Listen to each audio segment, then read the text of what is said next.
Hey folks, welcome back to another review with yours truly, Sam Healy. Today we're going to be taking a look at My City from KOSMOS Games. This is by Dr. Reiner Knizia, and it says right here, manifest your destiny, y'all. It's a legacy tile placement game that will change over the course of many episodes and chapters.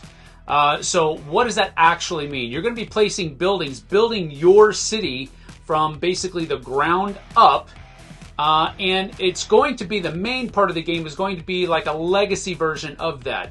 Kind of think of a legacy version of Tiny Towns, if that makes any sense. So you've got that going on. But after that's done, they also have an eternal game that's going to be in there. So I'm going to give you a basic idea of how the game is played. And then during my final thoughts, we'll talk about the legacy aspects. Again, not giving any spoilers away. And how they will affect gameplay in a general sense. So, let's get down to the table.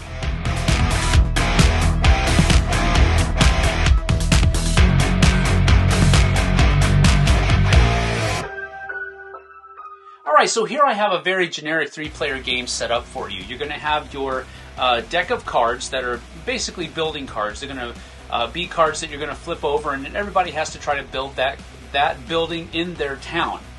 And then you're going to have these point markers that start on 10 points. Now, there's a reason for that, and we'll get to that in just a few moments.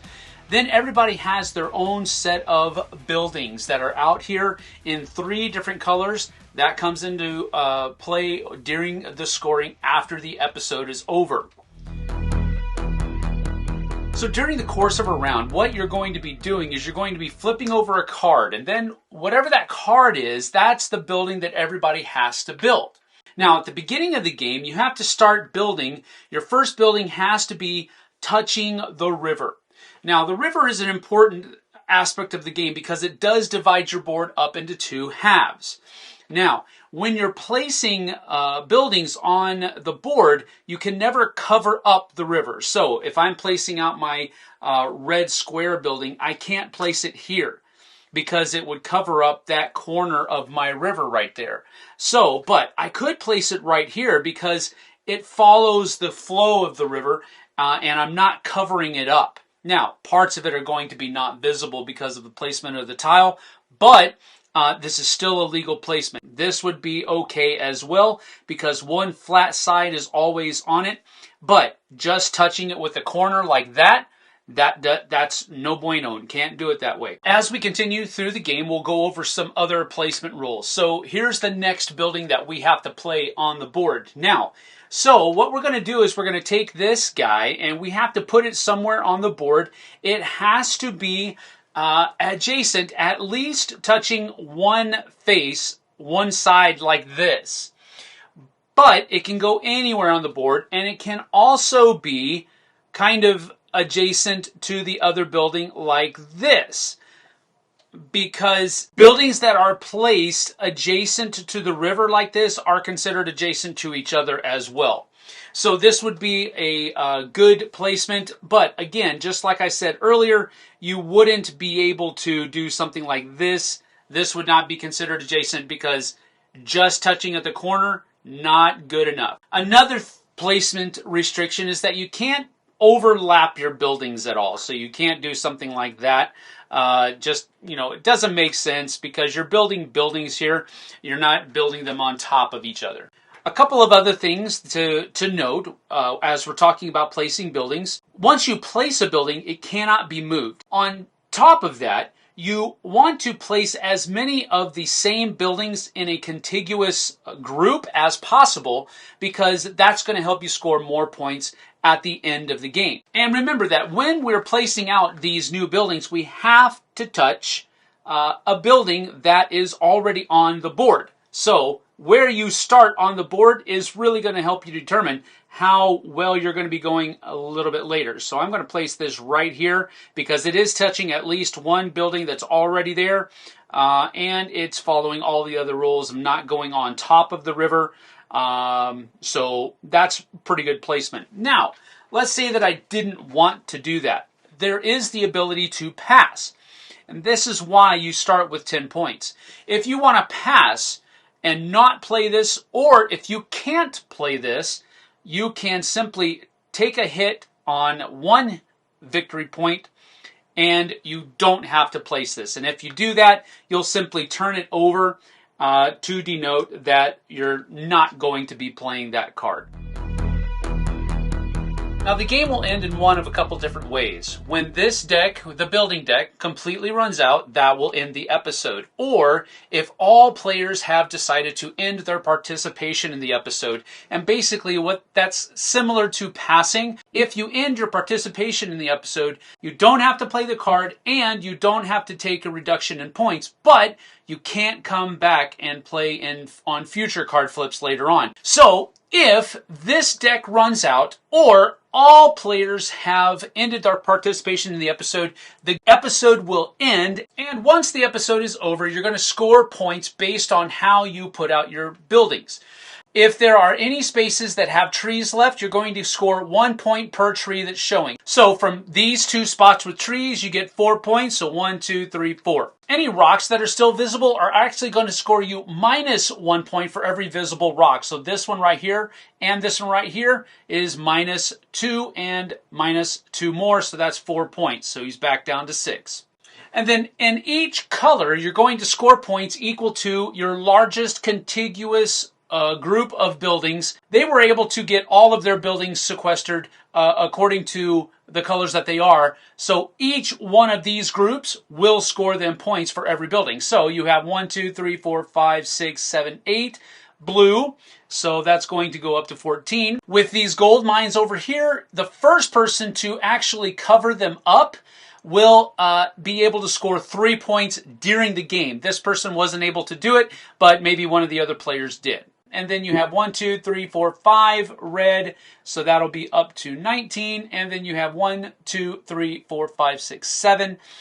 So that will put you up to 26, which is right there. You also have the well that is here, and if you were able to get 4 buildings next to the well, which is 1, 2, 3, this one doesn't count because it's on a corner. That wouldn't score, but that would have gotten him 4 points. Now, what they'll do is take -1 point for every empty space that's on here, and there are 1, 2, 3, 4, 5, 6, 7, 8, 9, 10, 11, 12, 13. So 26 minus 13 is 13. So this person scored 13 points.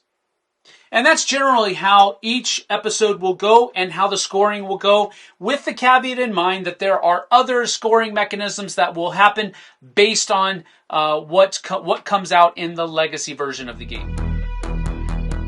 So that's about that for My City. This is a super light game. It is super easy to understand. It is not difficult at all. And the legacy aspect of the game is really, really fun. Now, the legacy aspect of the game comes with these envelopes. It comes with a whole bunch of envelopes. We are actually in chapter 4 right now with my family. So we have played 9 episodes. So we played 9 games of this so far. And we are basically just kind of on hold until we can get it back to the thing. But that's the cool thing about these envelopes, is that you can just kind of, it kind of auto saves itself, and you can just come back and pick it up right where you left off. So I showed you the ones that were for the Eternal game, but on the other side of this, and I don't want to show it to you because I don't want any spoilers, but the other side of this is the one you actually use for the Legacy game, and so it's actually pretty cool. But what are some different things that can be in here? It could be sticker sheets that you'll put on your board to modify it, make it different from everybody else's. It could be new rules.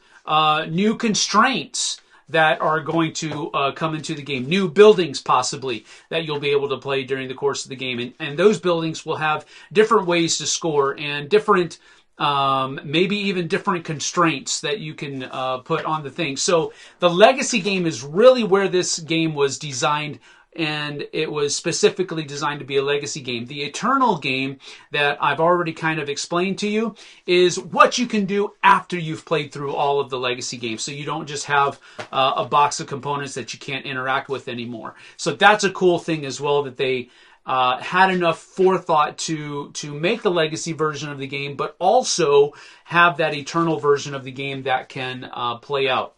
Now, what the rules actually encourage you to do is to play through the first 5 episodes before you start playing the eternal game, because the first 5 episodes is what introduces all of the new mechanisms or the new ways to score that the game will offer in the eternal game. It's very simple. The mechanisms are very simple, but the nuances that come in don't really make it more complex, but they definitely give you more things to think about. So, this being my final thoughts, I think that this is a great family weight level game that would be super cool to pick up and to introduce into that arena of family gaming or just casual gamer gaming. I did enjoy this. I also enjoy spatial placement type games where I have to kind of Tetris things into the right spots. So this really sung in that respect, because not only am I trying to put all of these things in the right place, I'm trying to do so with a certain number of constraints, especially in the legacy game, that make it very interesting, much more interesting than just trying to puzzle out where all of these different buildings can go. Now, you might be saying, well, this seems like it would be super easy to figure out. And, I would probably agree with you if not for the fact that you have to follow, it's kind of the bingo aspect of the game. You have to follow this deck. And the order of placement comes through flipping over these cards. So that's where it kind of throws you for a loop, and it doesn't allow you to just automatically figure out where all of these buildings go. Another kind of thing on top of that is the spirit of the game is that you're not supposed to take a whole lot of time when you're figuring out where you're going to place that next building. Because I can definitely see how this game would just super bog down if you have 1, maybe 2 players that are just trying to min-max every single building that they place on the thing. That goes against the spirit of the game. And so I would encourage you that you try to place your buildings as quickly as possible. So my first pro of the game is going to be that this is the kind of family game that I want to play. Sometimes family games, they kind of cater to the younger ages, and this game doesn't do that. If I may say so, it kind of encourages the younger players to come up to the level that the older players are going to have more fun at.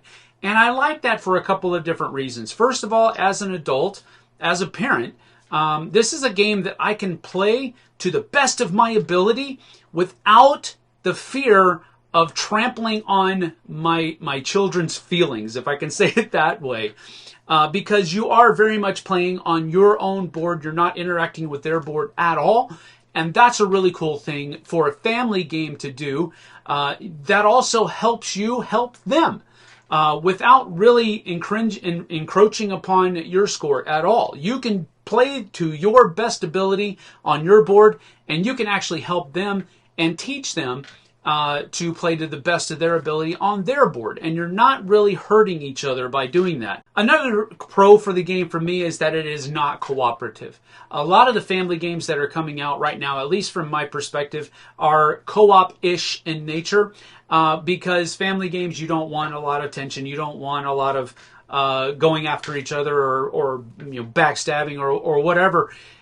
So you usually kind of lean towards the co-op games for the family games. But this game isn't like that. This is a super competitive game, but it's the kind of competition that you can help other people do better without really hurting yourself. Another pro for the game for me was absolutely the legacy aspect of the game. Now, I haven't finished the legacy game. I haven't finished it yet. But I can tell you, 9 episodes in, I am very much enjoying myself in the legacy version of the game. There are a number of reasons why, but just a couple of them are the fact that some of the things that are coming out in those envelopes are things that you don't get right away. You have to kind of work towards them in the next episode, but they tell you, hey, these are now available, or these things are now possibilities, those kinds of things, foreshadowing almost. But that's one of the things that I liked about the legacy aspect of the game, is that they showed you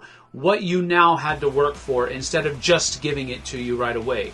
Additionally, there are some catch-up mechanisms in there as you're playing through the legacy game, because sometimes the person that's further behind will be given some things that somebody who might be doing better already doesn't get to have yet. So you have to wait for one of those episodes where you're kind of further behind to have the chance of adding that new element into your board. So those kinds of changes and nuances in the legacy game are what really made it fun for me. So even as the legacy version of this game, I really, really, really enjoyed it. And my final pro for the game is that the artwork makes it aesthetic enough to be very pleasing to look at while it's on the table. It doesn't have a phenomenal table presence, but it definitely looks good on a table, and it does draw the attention of people who are walking by. So it's a very aesthetically pleasing game. All of the different buildings are designed a little bit different. They have a little bit of all of the little kind of Easter eggs that are on each of the buildings are slightly different from shape to shape, so that you can better tell them apart. But I really think that this is a very aesthetically pleasing game. I think the player boards look very good. The buildings are also very good. And the mechanics of the game allow that artwork to kind of shine as you go through it. And I like it when games do that. So generally speaking, I'm going to go ahead and give My City 2 thumbs up, because I really did enjoy this game. It hit on a lot of different things that I want a family weight game to do. And I've already talked about them in my pros, so I'm not going to restate them here. But 2 thumbs up if you have the ability to pick this game up. If you enjoy spatial organization, Tetris-like games, if you enjoy the legacy aspect of games, if you can find this, do it, pick it up, and I think you'll enjoy it. If all of those things that I talked about, if you like this, if you like that, if those hit with you, this is probably going to be a game that you're going to really enjoy, because I certainly did. 2 thumbs up from me. And that's about it for My City. I want to thank you for joining me here. I certainly appreciate it. We'll see you guys and gals on the flip side. Take care.